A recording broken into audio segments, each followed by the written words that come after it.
هذا وما كنا لنهتدي لولا أن هدانا الله لقد جاءت رسل ربنا بالحق والصلاة والسلام وتحية والإكرام على سید اسلم ما فی الوجود سر اللہ فی کل موجود نقطۃ دائرۃ الوجود صاحب لواء الحمد والمقام المحمود الخاتم لما سبق والفاتح لمن غلق المعلن الحق بالحق بالقاسم المحمد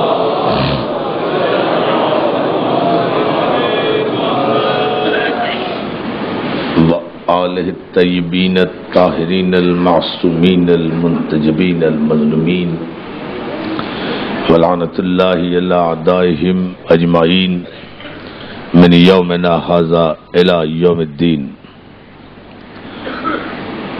اما بعد فقد قال حق سبحانہ وتعالی فی محکم کتابہ الحکیم بسم اللہ الرحمن الرحیم الرحمن علم القرآن خلق الانسان علمہ البیان صلوات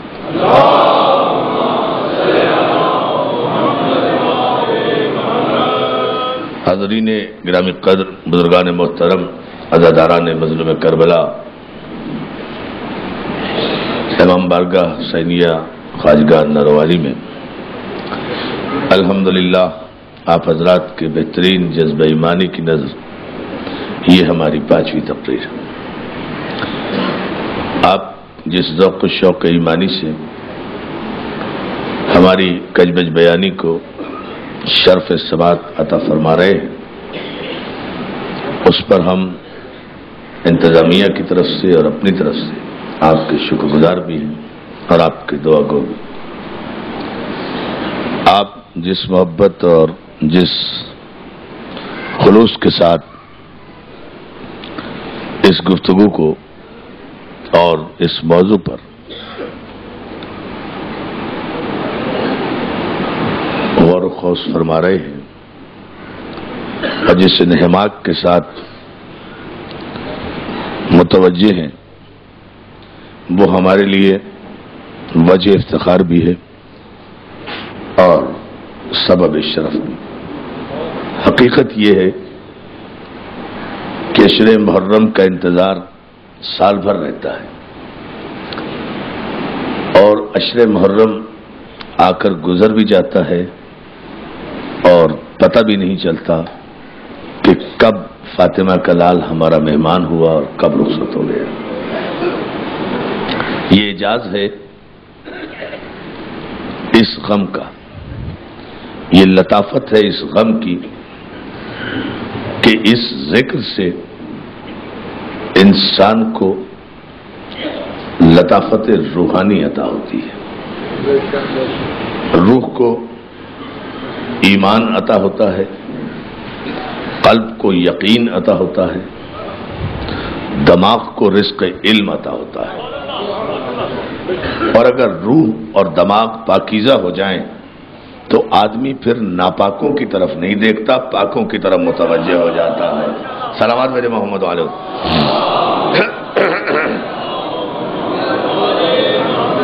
اور کمال آدمیت بھی یہی ہے زان محترم، کمال بشریت بھی یہی ہے، اعزاز انسان بھی یہی ہے کہ انسان اس حقیقت کو سمجھے اور اس حقیقت کو جانے کہ اس کا مقصد تخلیق کیا ہے۔ انسان اور حیوان میں آخر جو فرق اللہ نے رکھا ہے وہ تو پیش نظر ہونا چاہیے نا۔ اس نے حیوان بھی تخلیق کیے، کائنات کے ذرے ذرے اسی نے خلق کیے ہیں، وہی علی کل شیء قدیر ہے، وہی خالق حقیقی ہے، وہی مالک ہے، لیکن یہ ایک انسان ایسی مخلوق ہے اس کی کہ جس کی تخلیق کی اس نے قسمیں بھی کھائیں، جس کی خلقت پر اس نے ناز بھی کیا، جس کی تخلیق پر اس نے فخر بھی کیا، جس کے لیے اس نے آسمان و زمین کے شامیانے اور فرش بھی بچھائے، جس کی وجہ سے اس نے ماہ و انجم کی بزم بھی سجائی، جس انسان کے لیے اس نے ہدایت نامے بھی بھیجے، اسی انسان کے لیے پروردگار عالم نے پیغمبر، انبیاء اور رسول بھیجے، اسی انسان کے لیے پروردگار عالم نے کتابیں بھیجی، صحیفے بھیجے، ہدایتیں بھیجی، حجتیں بھیجی، روشنی بھیجی۔ اسی انسان کی عظمت کی خاطر اس نے بہت بڑے عبادت گزار کو اپنی بارگاہ سے نکال دیا۔ بھائی بڑی توجہ ہے ذرا محترم، اسی انسان کی خاطر اس نے بہت بڑے سجدہ گزار کو اپنی بارگاہ سے نکال دیا۔ اسی انسان کی عظمت اور اسی انسان کے احترام کی خاطر اس نے فرشتوں کو جھکنے پر مجبور کر دیا۔ بڑی توجہ۔ اور وہ جو غفور الرحیم بھی ہے، جو ارحم الراحمین بھی ہے، وہ جس کے لیے میرے چوتھے امام زین العابدین علیہ السلام یہ فرماتے ہیں کہ میرے پروردگار، میں تیری عبادت کیوں نہ کروں؟ سنیں ذرا یہ قول روح کی بالیدگی کے لیے۔ میرے مولا فرماتے ہیں کہ میرے پروردگار، میں تیری عبادت کیوں نہ کروں کہ تیری رحمت تیرے غضب پر سبقت کرتی ہے۔ بھائی بہت توجہ کریں، یہ بڑا عجیب امام کا جملہ ہے، اس پر غور فرمائیں۔ میں تیری عبادت کیوں نہ کروں کہ تیری رحمت تیرے غضب سے آگے رہتی ہے، سبقت کرتی ہے۔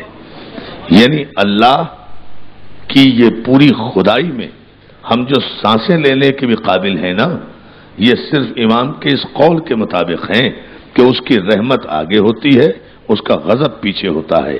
اگر کہیں اس کا غضب آگے ہو جائے،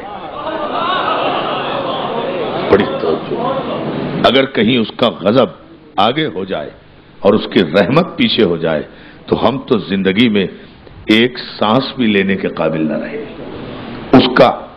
اور پھر آپ ذرا حیران نہ ہوں گے، میں ذرا سی الجھی باتیں کرنے کا بھی عادی ہوں، میں یہ بات جو کہنے جا رہا ہوں اس کے نتیجے پر آپ غور کیجئے گا، اس کے لفظوں پہ نہیں ہے۔ ذرا مشکل بات یہ کہ یہ کائنات کا نظام،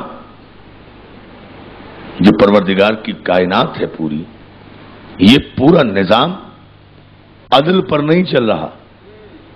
دیکھو بڑی عجیب بات کہہ رہا ہوں، وہ عادل حقیقی ہے، عدل پر ہمارا ایمان ہے، اصول دین میں ہمارے عدل شامل ہے، عدل پر ہمارا ایمان ہے، ہمارے عقائد کی بنیادوں میں عدل شامل ہے، یہ سب کچھ ہے۔ لیکن جب آپ حقیقت کی گہرائیوں میں قول معصوم تک جائیں گے اور فعل معصوم تک جائیں گے، عمل معصوم تک جائیں گے، تو آپ کو پتہ چلے گا کہ پروردگار ہر لمحے حیات میں عدل سے کام نہیں لیتا، اپنی رحمت سے کام لیتا ہے۔ یا علی یا علی، اب وہ درگزر سے کام لیتا ہے، اس لیے کہ عدل نام ہے دونوں پلے برابر کرنے کا۔ ذرا سمجھیں تھوڑا سا اسے، عدل نام ہے ترازو کے میزان کے دونوں پلے برابر کرنے کا نام عدل ہے۔ یعنی اچھے کام کی جزا، برے کام کی سزا، اس کا نام ہے عدل۔ قاتل کی سزا قتل، توجہ ہے نا؟ تو جب قاتل کی سزا قتل ہے تو اب اگر آپ نے ازرو شریعت اسلامی، بڑی توجہ، ازرو شریعت اسلامی قاتل کو قتل کی سزا دے دی تو کوئی گناہ نہیں کیا، عدل کیا۔ قاتل نے قتل کیا، آپ نے شریعت کے مطابق اسے سزا دے دی تو یہ جرم نہیں کیا، عین عدل ہے، قطعاً عدل ہے۔ لیکن بس یہی فرق ہے ہم جیسے انسانوں میں اور معصوم انسانوں میں، یہی فرق ہے بشر میں اور خیر البشر میں کہ فتح مکہ کے موقع پر جب پیغمبر اسلام تمام فتوحات سے فارغ ہو کر اسلام کی تکمیل کے مرحلے میں خانہ کعبہ میں داخل ہو رہے ہیں، مکہ فتح ہو رہا ہے، قرآن نویز سنا رہا ہے کہ انا فتحنا لک فتحا مبینا، حبیب کیا ہم نے آپ کو آج فتح مبین عطا نہیں کر دی؟ اب ذرا انہیں سمجھاؤ جو کل صلح حدیبیہ میں تمہاری نبوت میں شک کر رہے تھے۔ یا علی یا علی یا صلوات بھیجے محمد علیہ وسلم پر۔ اب ذرا تم انہیں سمجھاؤ جو کل صلح حدیبیہ میں تمہاری نبوت میں، تمہاری رسالت میں شک کر رہے تھے، اب دیکھو کہ یہ کل کی صلح آج کی فتح مبین کی صورت میں ظاہر ہوئی یا نہیں؟ بڑی توجہ جانا محترم، یہ جملہ اپنی جگہ ذہن میں رہے، میں آخر میں اس کا نتیجہ آپ کی خدمت میں عرض کروں گا، عدل کا اور رحمت کا، کہ یہ کائنات کا نظام کیسے چل رہا ہے۔ لیکن قرآن یہ کہہ رہا ہے حبیب کیا ہم نے آپ کو فتح مبین عطا نہیں کر دی؟ یہ جو کل تمہاری نبوت میں شک کر کے بار بار پوچھ رہے تھے کہ کیا آپ نبی نہیں ہیں یا ہم برحق نہیں ہیں، ہائے ہائے بڑی عجیب منزل ہے۔ یہ تو تاریخ کا متفقہ جملہ ہے کہ یا رسول اللہ کیا آپ نبی نہیں ہیں یا ہم حق پر نہیں ہیں؟ تو پیغمبر اسلام نے عزیزان محترم یہی کہا تھا کہ میں تو نبی ہوں، اپنے متعلق تم سوچ لو۔ صلوات بھیجے یا علی صلوات بھیجے بابا سے بلند۔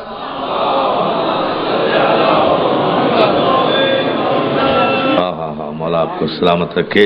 اگر آپ نے اس جملے پر عزیزان محترم تھوڑی سی بھی توجہ فرما لی تو آج کی مجلس کا پورا ماحول اور پوری کیفیت اسی کے گرد گھومے گی۔ اگر آپ نے غور فرمایا عزیزان محترم دیکھیں، اور پھر مجھے تعجب اس بات پر ہوتا ہے کہ صلح حدیبیہ کے موقع پر نبوت میں شک وہ کر رہے ہیں اور جنگ کرنے کے ارادے وہ ظاہر کر رہے ہیں جو خیر سے کسی جنگ میں ثابت قدم نہیں رہے۔ عجیب مزاج کے لوگ تھے، جب پیغمبر کہتے تھے کہ لڑنے جاؤ تو واپس آ جاتے تھے، جب پیغمبر کہتے تھے صلح کر لو تو لڑنے پر آمادہ ہو جائے۔ توجہ ہے، صلوات بھیجے نا محمد علیہ محمد پر، ابھی بھی آپ نے غور نہیں کیا۔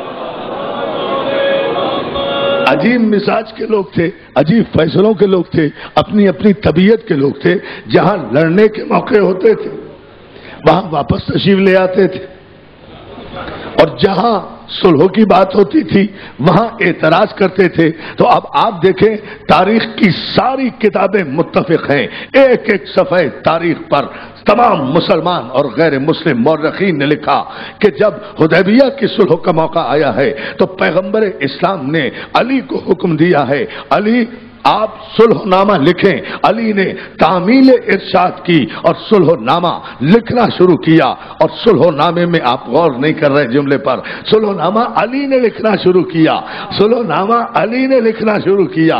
اب آپ اندازہ فرما لیں کہ اگر صلح پر اعتراض کرنے کا کسی کو حق بھی تھا تو علی جیسے بہادر کو ہونا چاہیے تھا۔ مولا جب میں موجود ہوں، مجھ جیسا صاحب ذوالفقار موجود ہے تو ہمیں دب کر صلح کرنے کی کیا ضرورت ہے؟ جب ہم آ گئے ہیں تو ہم ان یہودیوں سے نمٹ لیں گے، لیکن نہیں، علی تو اطاعت رسول میں غرق رہنے والے ابو طالب کے خون کی شرافت کا نام ہے۔ اگر پیغمبر کہہ دے کہ جنگ کرو تو واپس نہیں آتا، صلح کرو تو لب نہیں ہلاتا۔ اسی کے لیے تو قرآن نے کہا ہے کہ ایسے ہی لوگ تو میرے رسول کے حقیقی اطاعت گزار ہیں کہ ما آتاکم الرسول فخذوہ وما نہاکم عنہ فانتہوا، جو رسول تمہیں دے اسے لے لو، جس سے منع کرے اس سے بعد آ جاؤ۔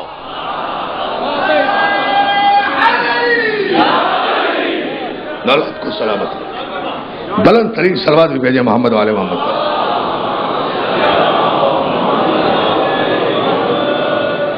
سلامت رکھے، بہت شکر گزار آپ کی اس توجہ پر، لیکن ذرا سا ایک لمحہ اس امر پر ہم غور کرتے چلیں، پھر میں قرآن مجید کی آیت سے یہاں وہ عدل اور رحم کا نتیجہ جو میرے معصوم نے فرمایا ہے وہ آپ کی خدمت میں پیش کروں گا۔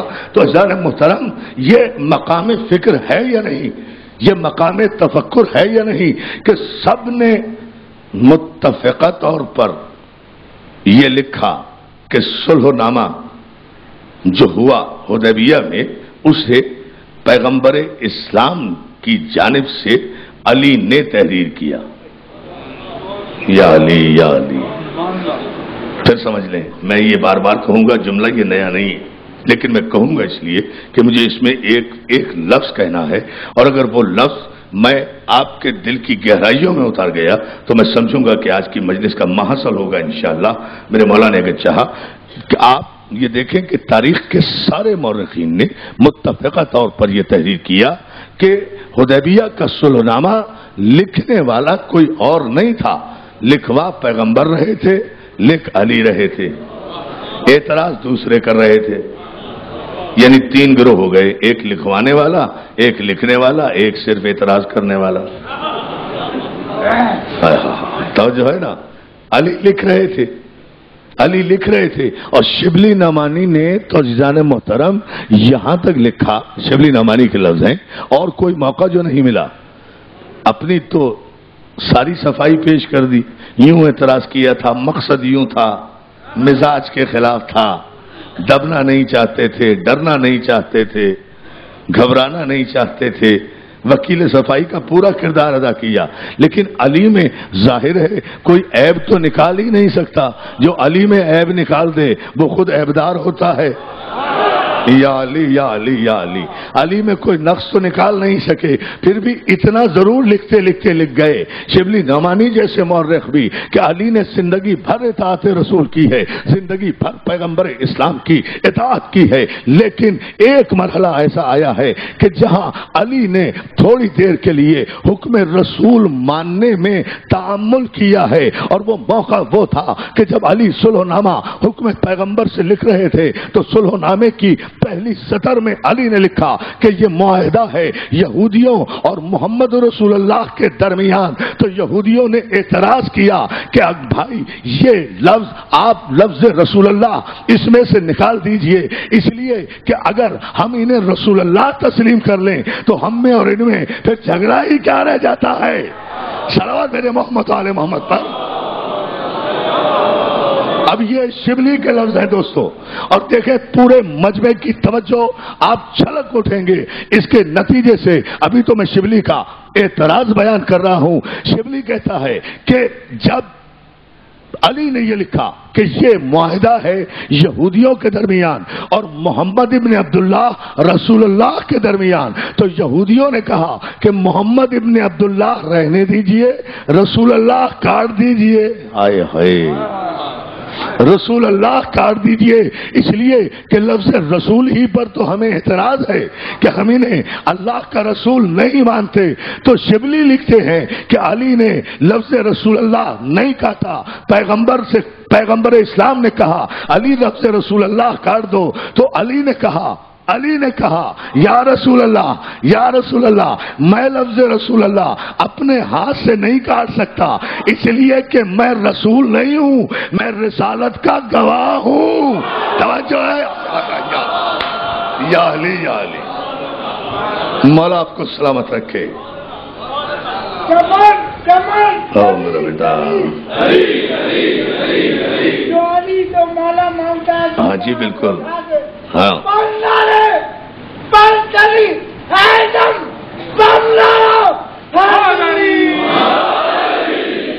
اتنی بلند صلوات بھیجے نا تو پھر میں عرض کر رہا ہوں تاریخ کا ایک فیصلہ کن جملہ.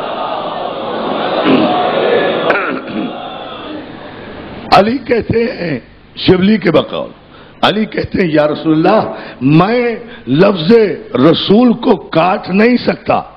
قلم اور کاغذ آپ نے غور ہی نہیں فرمایا، قلم اور کاغذ علی نے پیغمبر کے حوالے کر دیا، قلم اور کاغذ علی نے پیغمبر کے حوالے کیا. حضور لفظ رسول اللہ کو آپ کاٹ دیجئے. تو شبلی نے کہا کہ یہاں تھوڑی دیر کے لیے محسوس ہوا ہے کہ معاذ اللہ علی نے حکم رسول کی خلاف ورزی کی ہے. میں نے کہا شبلی نعمانی تم میرے زمانے میں ہوتے تو میں تم سے پوچھتا کہ یہ خلاف ورزی ہے یا عین اطاعت رسول ہے. ہے، یہ خلاف ورزی نہیں ہے، اس لیے کہ علی نے چلتے پھرتے کسی کی تلوار کے ڈر سے محمد کا کلمہ نہیں پڑھا تھا۔ یا علی یا علی، علی نے چلتے پھرتے اچانک ایمرجنسی میں کسی کی تلوار کے نتیجے میں محمد کا کلمہ نہیں پڑھا تھا، علی نے تو سورہ مبارک رات کی روشنی میں قرآن کی آیت کے نتیجے میں شہادت رسالت دی تھی۔ علی گواہ تھا رسالت کا، علی گواہ تھا رسالت کا۔ اگر علی اپنے ہاتھ سے لفظ رسول اللہ کو کاٹ دیتا تو نبوت میں شک کرنے والے دعوے میں علی کی تحریر کو پیش کرتے کہ کیسا گواہ ہے جو رسالت کو اپنے ہاتھی سے کاٹ رہا ہے۔ تو علی نے وہ کاغذ پیغمبر کی خدمت میں پیش کر کے قیامت تک کے لیے یہ قانون بنا دیا، حضور رسالت کے مدعی آپ ہیں، گواہ میں ہوں، مدعی اپنے دعوے سے دستبردار ہو سکتا ہے مگر سچا گواہ اپنے دعوے سے پھرا نہیں کرتا۔ علی یا علی یا علی یا علی، پوری طاقت سے